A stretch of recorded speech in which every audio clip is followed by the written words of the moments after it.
From when I applied to when I started at the FAA Academy, it was a 2-year process. Wow. 2 years. It was Why crazy is that? Is that just because because they're bureaucracy. Go around. Now, how does this tie into what's been happening, right? You've got the failures at Denver and Newark, which unfortunately are symptoms of this bigger problem, which means we're going to see more of it. For example, it was in 2022, I was flying a Phenom under 135, and we were going from Salt Lake to Denver to pick up some passengers. And there was a 90-second failure at that time. I was in the air on a star that they hadn't given us the descend via clearance yet. So we're just putzing along in the clouds over the mountains in Colorado, waiting for our descend via. And luckily, we monitor guard. This is why we monitor guard partially. All of a sudden, I'm like, well, they haven't descended us yet. And the guy's flying was like, yeah. And so we start querying, nothing happens. So I got on guard and I was like, hey, do you guys hear us? And they're like, oh, transfer to Denver approach on this frequency. We're over like the western mountains of Colorado, and now we have to talk to Denver approach because Denver Center couldn't talk to us. So they had Denver Center, and it was a disaster, total disaster, right? And so this was like, these symptoms have been happening for years. They've just been not publicly big, but now that, we had that midair, it's the media's all over it. So how does this tie into the controller side of it, right? The big thing is the news is reporting like half the controllers walk out of the tower, right? Well, I'll give you a brief overview on that. Staffing shortages. So FAA is approximately 3,000 controllers short of the required staffing levels. The gap has been persistent for about a decade. As of 2023, 77% of the critical ATC facilities were understaffed, and that problem was exacerbated because they had a 2-year hiring pause during COVID. You have a high turnover under age cap. Most people don't realize there's a hiring cap. You cannot get hired after your 32nd birthday. I was hired, I think, 2 weeks before my 32nd birthday. I didn't think I was going to make it because they were just delaying and delaying. It took me over 2 years. I want everyone to understand that. From when I applied to when I started at the FAA Academy, it was a 2-year process. wow. 2 years. It was Why crazy is that? Is that just because because they're bureaucracy.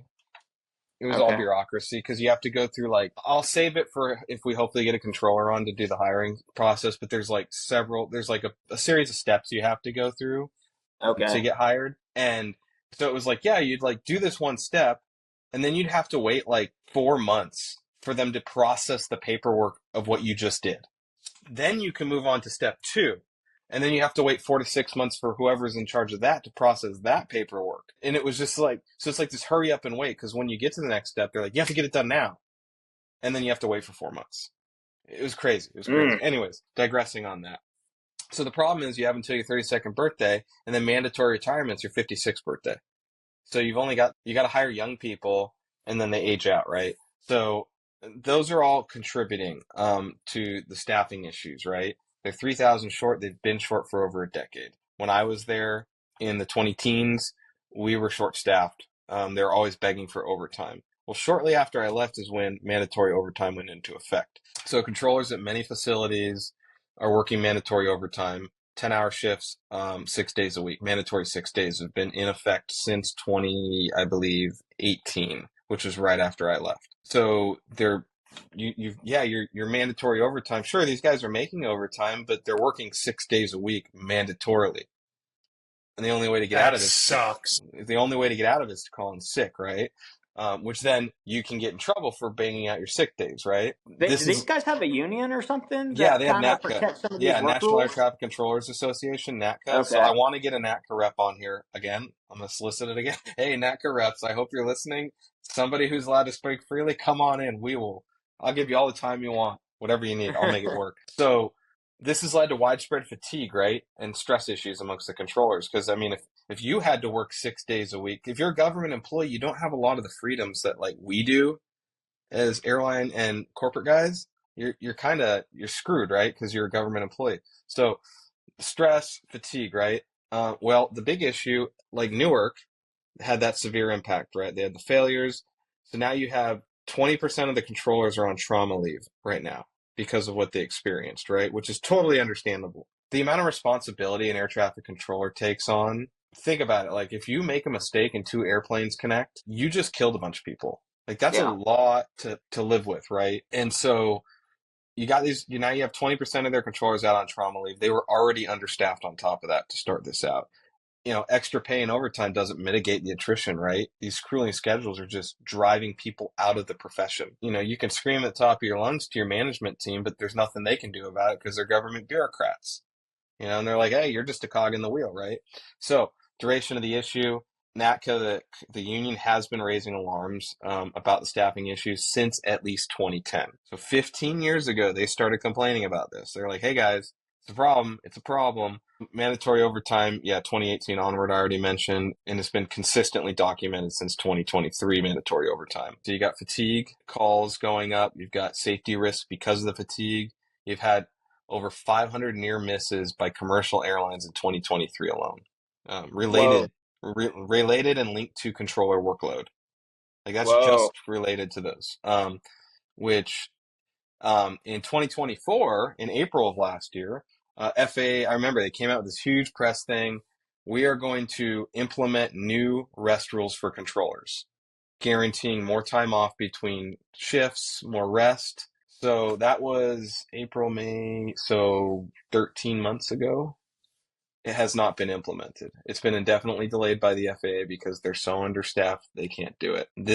But I'm not gonna lie. This is what's happening. Why would you do this? This is what's happening. Yeah. We're hemorrhaging qualified controllers, and you see, Sean Duffy get out there begging these people to come back. We want you back. We'll give you more money, whatever. Why would they come back to all this? I wouldn't. I could go back tomorrow, but I don't. I'm like, man, no, I got my cush airline job. I love it. This is why I came. Part of the reason I came over here was quality of life, right? And so you've got, now we've had ATC 0 situations because of this, which is you don't have the staffing to run the facility. So it just goes silent. Like we were at an airport in California, that was a couple months ago now, and it was later at night, and they didn't have the staff because somebody called in sick. They couldn't run the tower for 8 hours that night. So this tower, which you're used to having 24-hour controllers in, went ATC 0, shut down. So now you're running out of a big airport in California. You're calling the Tracon on the radio to get your release, like old school, like IFR CTAF. And it's a CTAF. You're running it as a CTAF. It was crazy. It was like, and what was crazy was when we landed, they were open and running. And then the time it took us to like unload, load, and turn, they had shut the tower down without telling us. So, but that's what's happening across the country right now. This is an explanation as to why we're seeing what we're seeing, why the problems we're having. And unfortunately, it's just going to get worse because the systems are so outdated. We're running on copper wiring, not even fiber for most of this, which is still ridiculous because it should all be satellite based by now. Because I'm willing to bet most other places are like that. So I don't know. What do you guys got on that? I think, obviously 90-second outages, I mean, that's kind of crazy, right? And, safety is everybody's priority. The first thing you think about is whenever you read something like that is, oh my goodness, what were the pilots thinking? What were they doing? Were they just talking to each other on frequency? You think about all the people they're flying. So safety is, that's issue number one. My mind goes to issue number two. Think about all the ground stops that this resulted in. So whenever you think of a ground stop, everything at the airport stops. You can't push, you can't taxi, you can't take off. Think about how much money that costed these airlines for a 30-second outage. I'm willing to bet millions of dollars. Easily. So at some point, and there's guys that are way more educated on this that are having meetings about this right now, I guarantee it. But these airlines are going to start pushing this even more because this is starting to directly affect money, and money runs the world. So safety number one, I mean, crazy. But, I mean, this is really going to start affecting, whenever you have ground stops and things like this, the pocketbooks of these airlines. Yep. Question for you guys. Scott Kirby went on CBS or ABC, one of those news channels, and he said it is absolutely 100% safe to fly to Newark right now. and he said, "Yeah, we really respect the controllers and do all that." I personally think it's a little disingenuous, to be honest with you, when you have 90-second outages in the busiest airspace in the world, some of it, and saying it is 100% just as safe now as it was when it wasn't happening, because that's not true. And I think it's disingenuous for him to go out and say that to the general public and say, hey, keep buying our tickets, go to Newark, because it's not changed any safety. We still have, and he'll say dumb it down for the pilots in terms of, they have different technologies and all those things. That's not a fail-safe, man. There was Yep. there was one ATC controller working Newark Airport for 3 hours. This is what I'm One. saying. Like, Mm-hmm. don't tell me, man, that this is a safe thing Yep. and it's not any different when it's a lot. I'm not going to say it's a lie. I think it's disingenuous to the uninformed public to say those kinds of comments, personally. Yep. There are, I'm going to try to play devil's advocate here. With the modern aircraft systems, traffic collision avoidance systems, or TCAS systems, there are backup things. See and avoid, obviously, is primary. We do have the safest ATC system in the world. Let me correct that. The safest airspace system, airspace in the world. We have the least 100%. amount, Hands down. hands down. But in John's defense, you are. He's, I get it. You want to push your business model. Obviously, United's CEO is going to say that one of their biggest hubs is Obviously. keep on flying through, but you're not addressing the fact that that airport has had the most public and most failures, especially in the past, month or two here. It's a problem. It needs to get fixed. It's oversaturated. They need to cut the slots down, period, so that if there is inevitably is another failure, which there might be, that what little controllers they have left can handle it. I think they have done that. I think they've reduced slotted? United by like 25% for the summer. And that's probably why he's saying what he's saying, right? He's trying to keep the money coming in. I don't know. Here, I've had this discussion so many times, especially more so lately, but it's like, you have to understand the risk we're playing with here. We've normalized commercial airline travel since deregulation in the late 70s, but it's like every day, hundreds, if not thousands of times a day, we're strapping 200 people into a metal tube that weighs 200,000 pounds and shooting it through the sky, at 500 to 700 miles an hour. It's a risk.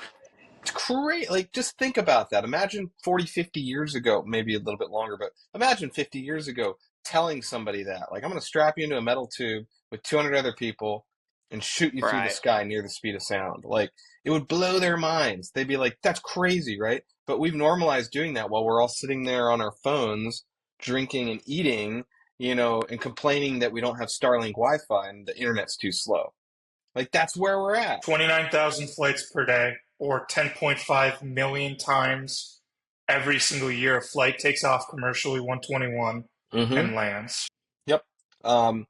That's insane. Yep. I'm trying to get the statistics of fatal stuff. All the quick breakdowns are showing me like 2022. It's a little old.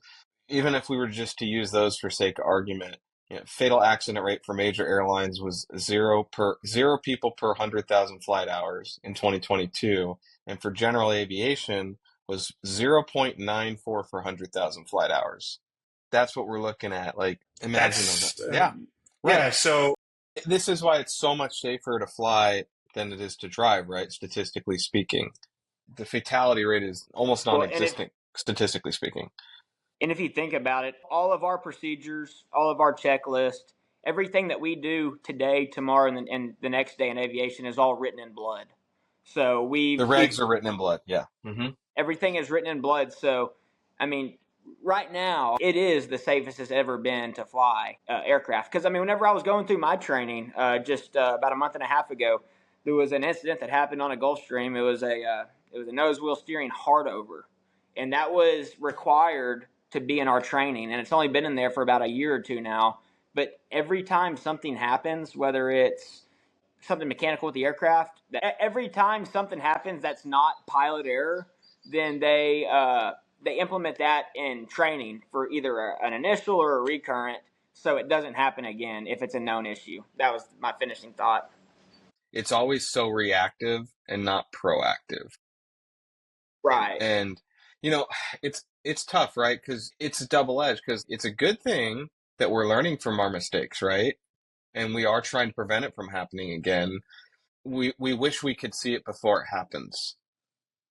But like Yeah, this right. all goes back to, it's a risky thing, right? We're shooting these giant tubes of metal through the sky at hundreds of miles per hour. It's kind of hard to foresee everything that can happen. We would like to, but the world's not a safe place, man. Like, as much as we want it to be, you can't helicopter parent everything. So Yeah, there has to be some level of risk acceptability to be able to operate these kinds of these things, these machines, right? 100%. I think the thing that has been missing most in all this is the right public speaker to explain this to the general public, then get them on board. Why don't they just make a YouTube video and just say these things? Well, I'm even if not they even did, kidding you, man. I know, I'm laughing because it's funny, because it's true. The problem is finding the right speaker to do it, right? I mean, up to this point, we've just had these dumb bureaucrats who don't even know. Like, have you guys seen the video of the last administration trying to get their FAA administrators through Yeah, the Congress? They he didn't didn't know know they anything. didn't know anything. It's ridiculous. That's who we were working with. Duffy is the first guy we've had who's actually done the research, it seems like, to try to sound like he knows what he's talking about. And he's doing as best job he can, I think, considering. He's at least put the effort in, so you got to give him that respect. We need more people like that to get these points across to the general public. It's just been non-existent. Totally. I want to give some explanation to something Connor said, which was we were talking about the regs being written in blood. That's a statement that's used a lot in our industry that might sound weird to just a layperson, but basically what it means is new regulations are created from somebody dying.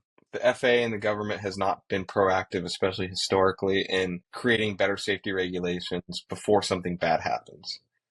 And because of that, after somebody dies, we write a new regulation to prevent it from happening again, which is why we use that term, the regs are written in blood. Or written in red, but they mean blood. So that I want to explain that to people just so everybody kind of understands and they don't think we're being dramatic or ridiculous in any way. It's So 100% the truth.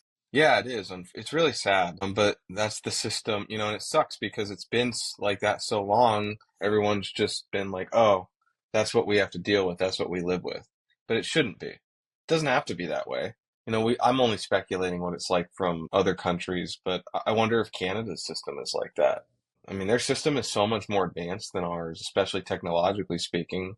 I don't know what the regulations are like. I should probably look into it. But I'm curious to see if they are similar. I wonder what the accident rate is up there compared to in America. Yeah. Because I haven't heard of any 121 crashes up there in a very long time, too. So I'm just not well versed in the brothers up north, I guess you could say, across the border. So I'm not too sure. It was interesting flying through Havana and Havana Center and all those different types of places. And like we do have the cream of the crop when it comes to talent in America. That is for sure. Got it Quick out. question for you guys. So, with what happened in Denver and Newark twice now, is it that all of the technology that was implemented back then is finally like starting to fail at the same time? Like, is that going to be an exponential issue that as we approach this lifespan of what that technology is capable of, is it going to just start failing dramatically across the nation? And Newark is just the first sign of that, and Denver Tracon as well. Well, before we answer that, have either of you guys experienced something like what I'm talking about, where you've had a loss of communications with controllers? Yeah, but it's based on weather, and I just switched off to VHF2 Okay. and do the best. And in that case, I think if like we were going between two big thunderstorms, that the one that killed about like 23 people a couple days ago, and we lost complete communication with them. There's another aircraft coming, and we got a TCAS and converging on each other. And it's like we have a 20-mile spread between two massive pink cells And Mm-hmm. it's like at that point, we're going to deviate just a little bit to the right because Yeah. we don't have any communication. I mean, we're IMC, but you got to aviate first, right? So in that sense, you got to be a pilot. Obviously, it's different in your case, Scott, where you're just on top and you miss a descent via. Obviously, you're probably not going to start that descent via without someone telling you to. But when it comes to, in our case, I think there's more discretion involved in making a change if we know that something's going to happen. Yeah, and to clarify, that storm killed people on the ground, not airplane. Yeah, Okay, sorry, I thought yeah, that no, was you're good. obvious. No, Yeah, I just want to make sure. But Tornado. Yeah, no, yeah, yeah, I think it's smart, just like you said, kind of in that same vein. It's, in the event that an outage occurs and you're up there flying, it's always aviate, navigate, communicate. And, talking to ATC is third on the list. So at some point, we just got to be natural aviators. And if you see something that needs to be done, you got to do it. And then, because you're going to deviate from a clearance for safety only, well, right? You can, remember, you have to revert to Avenue F MEA, which you learned in instrument.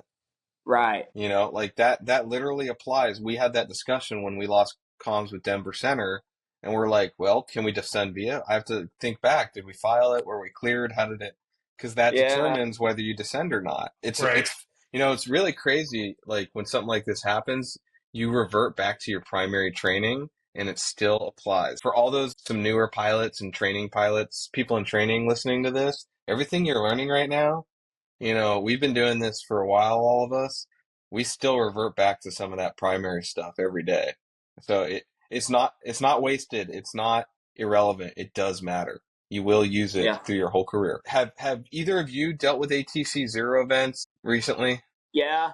Well, I have in the past, but it was because of my aircraft. I was right over the top of DFW on the descent into McKinney, which is about 30 miles away, and Mm-hmm. I had a full electrical failure, Oh wow. and so I was dark, but it wasn't because of ATC. It was because of my Okay. aircraft. And Okay. I was at 3,000 feet, and I was able to call the tower on my cell phone and talk to them Nice. on my I've cell done that phone. too. So that's whenever you ask, that's like what comes to my mind. And yeah, manual gear extension because it was an electric gear and all that. So Check you out. I, but no, yeah, I mean, I don't know about anybody else, but that's like the one that like pops into my mind. I'm sure I've had it, but nothing off the top Well, of my and head. that's the big thing. Like you've probably experienced something, because this happened occasionally. So all the centers and Tracons and stuff, they have something called a backup emergency frequency. They call it a Buick, and they have to test them daily. So you'll be flying along sometimes, especially at night, and you'll hear them like, "Hey, can I test some frequencies out with you guys?" Or you'll hear it on frequency, and what they're doing is they're testing their backups because in the event of a failure, they do have to switch to their backup, which does happen a lot more than people realize, but you never notice it because they just switch over on their end and you don't Yeah. see it. And then they call their tech ops guys who go in and fix whatever the problem is, and then they go back to the primary frequency. But it's been happening a lot. And I wish I could get the stats on it. I'm sure those are kept under wraps somewhere for obvious reasons, but I'm willing to bet it's happening a lot more than people are aware of. That the system is starting to really, it's outdated. It's outdated. It's overwhelmed. And it's another problem with just being reactive. Now that everything's starting to fall apart, they want to fix it right now. Well, at the speed of current government, I mean, it's getting better under what's going on now with the newer administration, but historically, the speed of government, it's impossible at what they're trying to accomplish.